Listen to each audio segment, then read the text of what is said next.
The yellow t-shirt crisis was one which historians claim to be the last time yellow t-shirt wearers were ever taken seriously.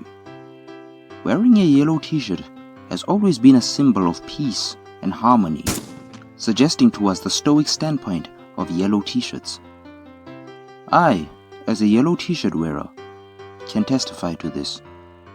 But as of lately, there seems to be quite a pattern isolating yellow t-shirt wearers away from the more traditional black or grey t-shirts. Just a few weeks back, the internet witnessed a huge controversy during the trial of Michael Dupay. In a quite stereotypical manner, suspect Michael Dupay was accused of robbing a bank, which angered the judge enough to say it is always the yellow wearers.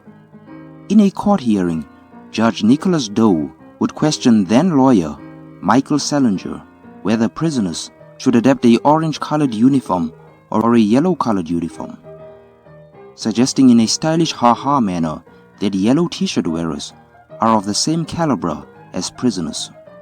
Mr. Salinger would not give in to these humorous remarks, which provoked him to say the following: "These stereotypical claims are completely false. Most of history's greatest have confessed to wearing yellow t-shirts. No wonder I don't see greatness when I glance at you, sir." To which Judge Nicholas would ask, "Then why is it that whenever I search online for a male t-shirt, I'm unable to find a yellow one?" A bit of banter. After so long, the plague of the 1920s continues to roam in the modern world. To understand the yellow t-shirt crisis, we need to date back to 1927.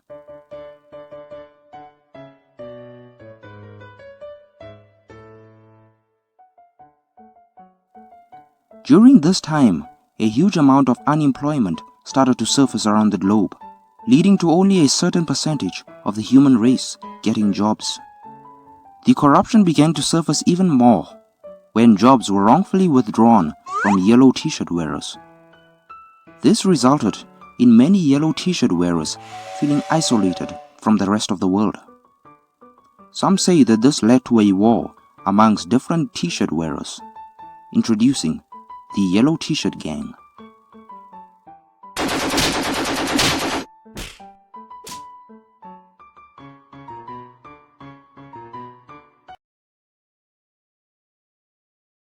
The gang remains to this day the most fearsome gang that ever existed.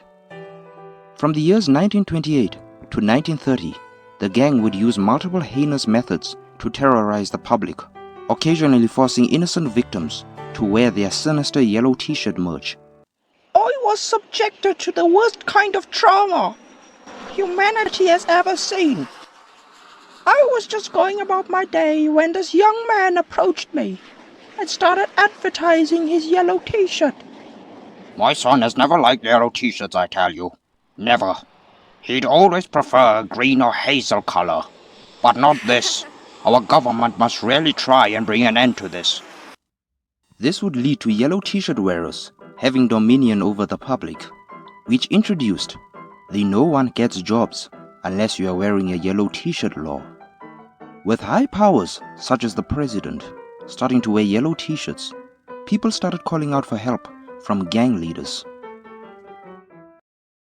"Yeah, that's me, see? I own Chicago. I'm the biggest, toughest mobster on the South Side, see? Anyone who crosses me gets a Louisville Slugger sans lubrication. Yeah. Due to the high levels of corruption and unorthodox practices by superior figures, it was agreed upon that citizens would vote alongside the government's own foes, one of them being Scarface Al Capone. He was one of Chicago's most notorious gang leaders.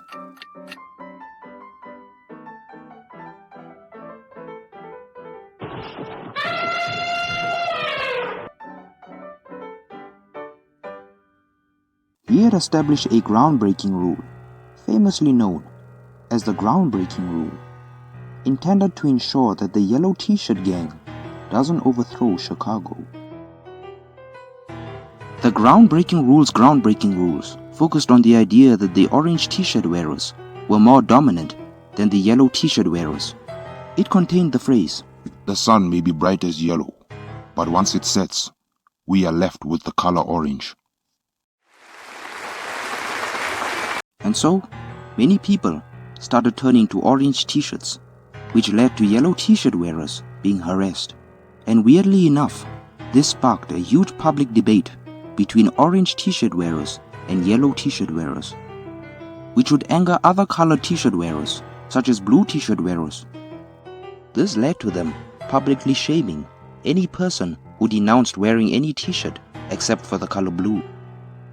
This factor would prove fatal, as it would affect green t-shirt wearers, which in turn angered the red t-shirt wearers, and so the cycle went on for many more moons. Once all was said and done, the argument proved to be quite ludicrous in the end. Consumerism started to play a vital role as the markets started selling different types of t-shirts. Which brings us to the present day. The yellow t-shirt crisis has allowed us to freely wear whatever kind of t-shirts we prefer, without any judgment from onlookers.